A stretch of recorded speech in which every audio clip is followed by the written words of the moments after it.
Prime number किसे कहते हैं? कोई भी नेचुरल नंबर जिसका दो डिफरेंट फैक्टर हो, ओनली टू डिस्टिंक्ट फैक्टर्स। एक फैक्टर उसमें नंबर स्वयं हो और दूसरा फैक्टर नंबर 1 हो, उसे प्राइम नंबर कहते हैं। कोई भी नेचुरल नंबर जिसके पास ओनली टू डिस्टिंक्ट फैक्टर्स हो वो प्राइम नंबर कहलाता है। सवाल है कि वो फैक्टर क्या क्या हो सकता है। उसमें से एक फैक्टर आपका नंबर 1 हो सकता है और दूसरा फैक्टर वो नंबर खुद हो सकता है। उसी को हम लोग राइट करेंगे। इस सिंबल को इफ एंड ओनली बोलते हैं। आई डबल एफ इसको रीड करते हैं इफ एंड ओनली।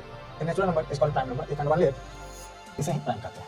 एग्जांपल के तौर पर 2 देखना पड़ेगा कि 2 का कितना फैक्टर्स है। फैक्टर्स आप उसको डिवाइजर भी कर सकते हैं जिसे पूरी तरह एग्जैक्टली डिवाइड हो जाए। जैसा कि पिछले क्लास में आपको डिविजिबिलिटी का मतलब बताया गया होगा।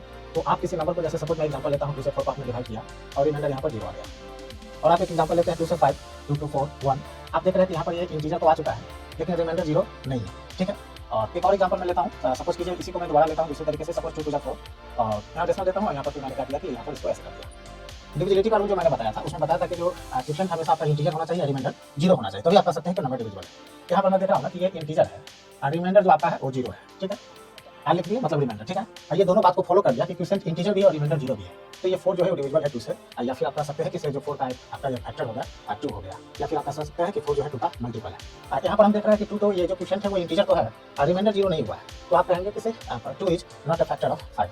फिर वहाँ पर देख रहे हैं रिमाइंडर को आप 0 करने की कोशिश किया तो आप सक्सेस भी हो गया है। लेकिन यहाँ पर जो क्वोशिएंट है ना वो इंटीजर नहीं है। ये इंटीजर नहीं है, डज नॉट बिलोंग्स का सिंबल है। हम लोग आगे उसको डिटेल सिंबल्स को पढ़ेंगे। तो यहाँ पर हम देख रहे हैं ना, अगर आप कहते हैं कि 2 इज फैक्टर ऑफ 5 ट्रू है कि फॉल्स है, तो आप देखें कि ये फॉल्स हो चुका है। ठीक है। और यहाँ पर आप देख रहे हैं कि 2 इज फैक्टर ऑफ 4 ट्रू है कि फॉल्स, तो आप देख रहे हैं कि ये ट्रू हो गया। और ये जो फैक्टर वर्ड है इसी को डिवाइजर वर्ड से भी आप बोल सकते हैं।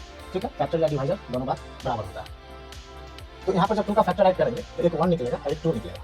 और जो प्राइम नंबर का जो डिफिनेशन बताया गया उसमें बताया गया कि इसके पास 2 डिस्टिंक्ट फैक्टर हो और डिस्टिंक्ट फैक्टर में एक तो आपका फैक्टर जो हो वो नंबर आपका जो डिजिट या नंबर आप जो 1 कहते हैं सो है, और सेकंड जो है तो वो नंबर आपका इटसेल्फ। दोनों बात को फॉलो कर रहा है, इसलिए 2 जो है वो आपका प्राइम, देयरफॉर 2 इज प्राइम या प्राइम नंबर भी आप ऐड कर सकते हैं। एक दो एग्जांपल और देखेंगे। सपोज करता हूँ 3 लेता हूँ, तो आप देख रहे हैं कि 3 का भी फैक्टर 1 है और 3 का भी फैक्टर नंबर इटसेल्फ है। ये दोनों के अलावा 3 का कोई फैक्टर नहीं है, इसलिए 3 भी क्या कहलाएगा ना कि 3 भी प्राइम नंबर कहलाएगा। ठीक है। एक और एग्जांपल लेता हूँ। सपोज करता हूँ मैं 4 को लेता हूँ। ठीक है। 4 का एक फैक्टर 1 है और नंबर इटसेल्फ तो होता ही है, और फैक्टर अपना खुद का फैक्टर होता है नंबर, और इसके बीच में मैं देख रहा हूँ कि एक 2 भी फैक्टर है। चूंकि प्राइम नंबर का जो डिफिनेशन है उसको ये 100% फुलफिल नहीं कर रहा है, उसके पास 2 डिस्टिंक्ट फैक्टर्स होने चाहिए। और इस यहाँ पर क्या है ना कि number of factors more than 2 आ गया है। ठीक है। तो देयरफॉर 4 क्या है कि 4 नॉट ए प्राइम। ठीक है।